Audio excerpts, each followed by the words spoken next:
Welcome back. You're watching Markets at Noon, and it's portfolio time on the show now. In fact, time to add some glitter and green to your portfolio. And for that, we are joined by Sneha Poddar, VP Research Wealth Management at Motilal Oswal Financial Services. Sneha, hi, afternoon, and welcome to the show. Okay, so finally, can we say that we are ending this calendar year on a happy note, looking at the reforms and the double bonanza? Because initially, with the start of this year, we saw the market punishing specific sectors and stocks not with great outlook, but now there is a relief there. And are we also entering a longer structural India story as well as a bull run? Okay, a very good afternoon. So yes, as you rightly said, we are entering now a good phase for India. So for last 1 year, we have been in a consolidation phase wherein we underperformed compared to the global markets. But now with the reforms that we have been witnessing since the start of the year by RBI, by government, along with the recent announcements, so obviously this the stage is getting set. See, in the near term, probably the markets might continue to consolidate with a little positive biasness, as still there's some uncertainty with regards to the U.S. tariff. But then, from the medium to long term perspective, we believe that things are getting on the right path. So already, the overall macro settings are quite conducive. The overall, the monsoon has been well spread for India. The overall macro data points has been quite positive for India, and with the various liquidity boosts that the RBI has infused. So overall, with the festive season now coming. With festive season starting, the consumption should pick up, and with the recent announcement of the GST cut, obviously that further boosts the overall confidence, as it will result in at least about 5 to 7% cut in the overall retail prices for the basic consumption items. So that will really provide a good boost to the consumption. So from second half, we believe the things should start improving for the overall markets. Sneha, hi, good afternoon. Mansi this side. And like Kavita rightly said, let's now help our viewers add glitter and green to their portfolios. And talking about the strategic sectors, the ones that will pave way for the future, which are poised to see a real good growth in the coming years. Let's say, for example, a less talked about sectors. I mean, when I say that, let's say the semiconductor space, the new age spaces, the EMS category. What are the top compounding themes which we are not talking much about at present, but then this is the time we should start entering it and we'll see real good flourish in the future? Okay. So see, electronic manufacturing is one sector wherein, we can look at it from the compounding point of view, because it's a new sector which, came in notice post COVID, and now over last 2 3 years, it has really gained momentum because the government has taken a lot of steps to provide a boost to overall, make in India theme, the Atmanirbharta theme. So they have provided a boost to the sector in the form of PLI schemes, in the form of various programs, like for example these Semicon India program. So with various programs and various reforms, the electronic manufacturing sector is getting a lot of push, and there the companies which are there in that are really capitalizing on this opportunity in a big way. If you look at the companies, their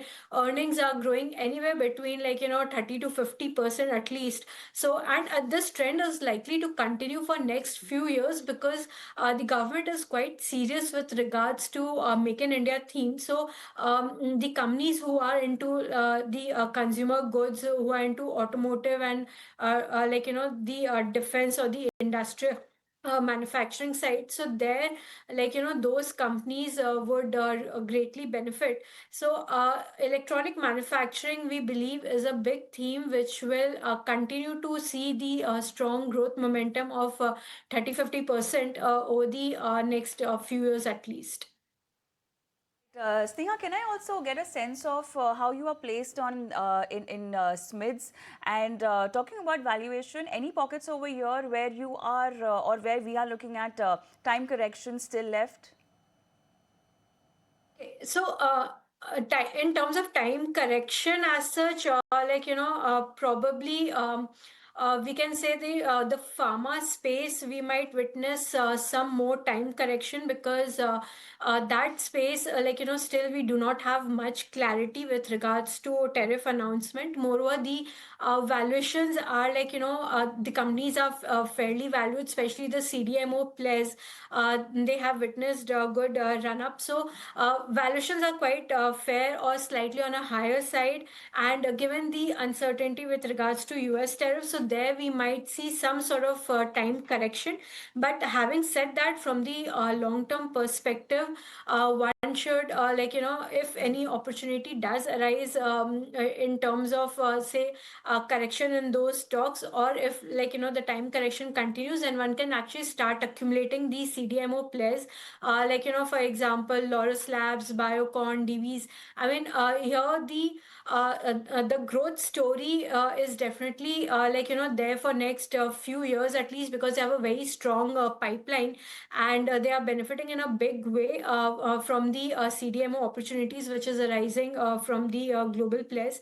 So it's a long-term story to stay invested in, but the current valuations does not provide a very lucrative entry points.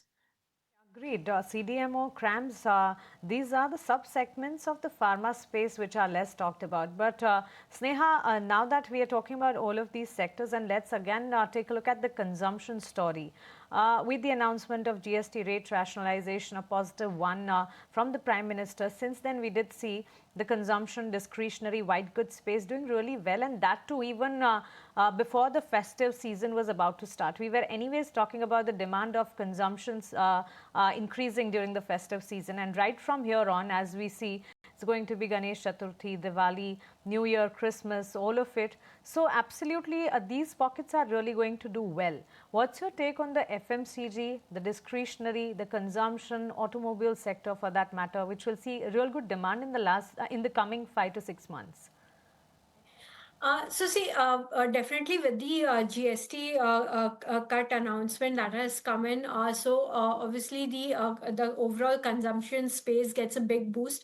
Now, within this space, the FMCG segment will benefit the most, because that really addresses to the the value segment, the mass segment, where the impact will be more visible when the slab changes for them. The impact in case of discretionary items will be selective, so we'll have to really check out on which items will really benefit. Like for example, in case of footwear, the sub thousand footwear companies will benefit. Again, in case of the garments, it's even the garments which are costing more than 1,000 per unit, so that will benefit. So it's selective wise, you'll have to really look at, like for example, the liquor companies or the cigarette companies, they will fall into the higher tax slab. So this would be negative for them. But for FMCG, the entire FMCG pack will benefit from this. So and especially with the monsoon being distributed this time, so rural demand is obviously it has already picked up, and it will see further momentum with the overall good monsoon.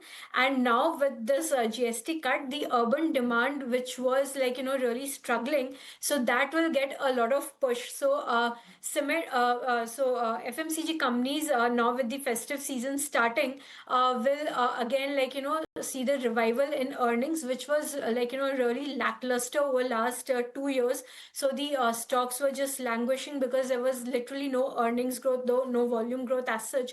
But now with festive season, along with this GST relief coming in, second half should be good for these FMCG companies. From the automobile perspective, this is more beneficiary for the four-wheelers and the three-wheeler companies. Even two-wheelers will benefit, but then Right. in case of two-wheelers, the impact will get a little limited because of the Sure. ABS mandate. But otherwise, the four-wheelers, especially the non-SUV segment, the entry-level cars and all, Sure. that will benefit in a big way. All right. So consumer staples, FMCG, autos, NBFCs on radar for MFSL. Thank you so much, Neha, for taking time out and helping our viewers form their portfolio strategies today.